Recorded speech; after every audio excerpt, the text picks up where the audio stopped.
Hello peeps, welcome back to Big Deck Playa with me, Matt Sparks. On today's episode, we are taking a look at another GVG deck. This is called the Tinker Rogue. Okay, so, the Tinker Rogue.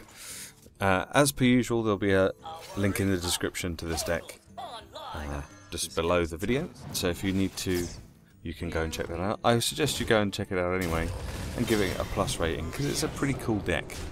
I've had some pretty good success with this deck, and it's some people find rogues a little difficult to play, because I think a lot of people expect the Miracle Rogue to be the only viable deck for rogue play, but I think this deck works quite well, and it's not a Miracle Rogue, so there's that. Okay, so let's take a look at the list of cards. We start off with a couple of backstabs, because quite honestly, it's one of the strongest cards in a rogue's arsenal. 0 mana for 2 damage to an undamaged minion. Can kill off pretty much anything in the sort of 1 and 2 mana cost range, even some 3 mana, and can be used to combo for other things, which is very nice indeed. We have 2 Cold Bloods. Talking of combos, Cold Blood is fantastic for using something small to take out something big, or to use to do huge amounts of damage to your opponent. Also, as a nice combo starter, we have 2 Deadly Poisons to add extra attack to your weapon, which can make your weapon be a lot better for getting rid of creatures on the board and maintaining board control. We have 2 Clockwork Gnomes. Clockwork Gnomes, I think, are pretty cool, and I think some people, if they're playing mech decks, which this is pretty much a mech deck, I think a lot of times this will replace Leper Gnomes. But in this instance, we do actually have 1 Leper Gnome, which is pretty cool. You could probably run Undertakers in this deck, although I'm not really sure what you would leave out. But there are quite a few. There are a few Death Rattles in the deck, so you could possibly use Undertakers, although they're not ideal for this deck because there's lots of mechs, and you want to keep the mechs energy as much as possible. We have 1 Blade Flurry. Obviously, you want to try and use that when your weapon is buffed, so that it does the most damage it can do. So for some AoE and some board clear, we have 2 Eviscerate, again for keeping control of the board or doing damage to the face. Eviscerate combos are very nice indeed. We have a Sap for getting rid of something big or scary, or getting rid of a taunt or a buff creature. There's nothing I like better than watching your opponent buff something up to a huge amount and then sapping it and returning it to their hand. Because then all those buffs that they've just done to that creature completely wasted. So they might buff something and use like 2 or 3 cards buffing this one particular item on their board, and then you just send it right back to their hand. I love doing that. The Annoyotron. When I first saw this card, I was like, oh god, this card is awful. But since I've been playing it, it's actually quite good. If you can buff it a little bit as well, it makes it even better. So yeah, I take it back. I take back everything that I said about the Annoyotron. I kind of like it. Taunt and Divine Shield, it's just a pain. It is annoying because it doesn't really do much damage and it doesn't have much health. But you have to go through it first before you can get to anything else, and that's kind of cool. We have the Goblin Auto Barber, which also buffs your weapon. So bear in mind that you need to have your weapon equipped before you play this, because it's a battle cry. So if you play this and then equip your weapon won't get the +1 attack. So that's important to remember the order in which to play this. 2 Mech Warpers, because we've got a lot of mechs, so making our mechs cost less is a good thing. I like the stats on the Mech Warper, the 2-3.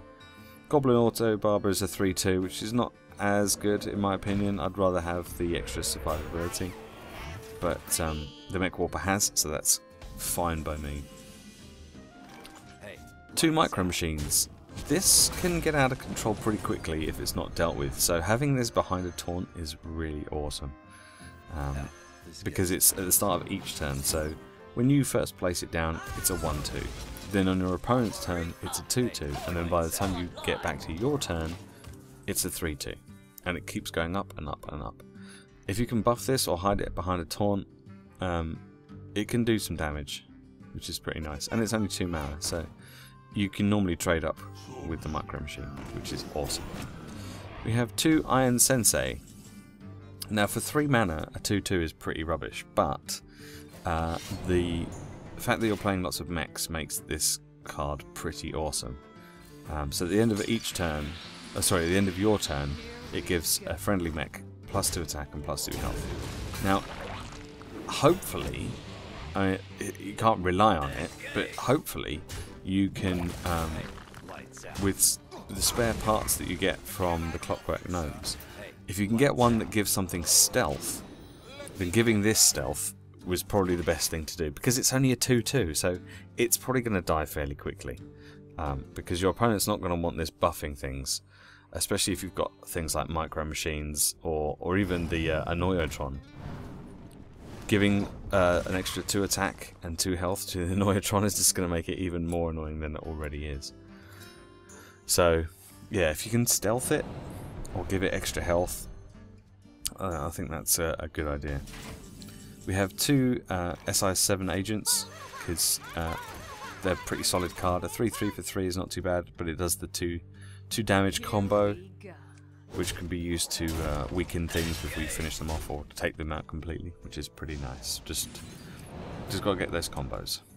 We have 2 Tinker's Sharp Sword Oil, which is another card from GVG. So that gives your weapon a +3 attack. So you can get your weapon up to pretty high standards as far as damage output is concerned with this deck. And if you combo it, it gives a random friendly minion an extra 3 attack. So this with Deadly Poison and your Auto Barber and Cold Blood can be pretty nasty. We have 2 Jeeves, because you're going to be playing lots of low-cost cards, so we need to get as many cards out as we can, as quickly as we can, so we're going to need more cards. So having 2 Jeeves means that we can hopefully continue drawing cards as much as possible. And then finally, to finish off, we have a Lotheb, because Lotheb is awesome, and obviously we want to try and use this around sort of turn 6 and turn 7 against mages, so that they can't cast their Flame Strike to kill everything off, or their Blizzard, because that will kill everything off as well. So yeah, it's pretty good. I think there's one of the spare part cards will return a friendly minion to your hand. I think if I was going to do that with anything, it's probably going to be Lotheb, just because that battle cry is so good. But saying that, it depends on what the situation is. You might want to use it on the SI7 agent, perhaps. So that's the deck list of the Tinker Rogue deck. As I said before, there is a link in the description which will take you to the website hearthstone.com, so you can go and check this out for yourself.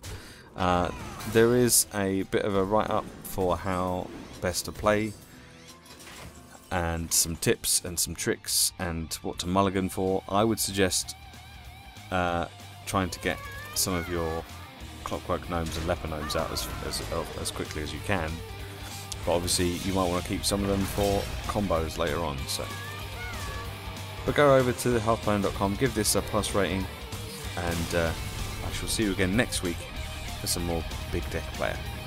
Thanks for watching. Bye bye.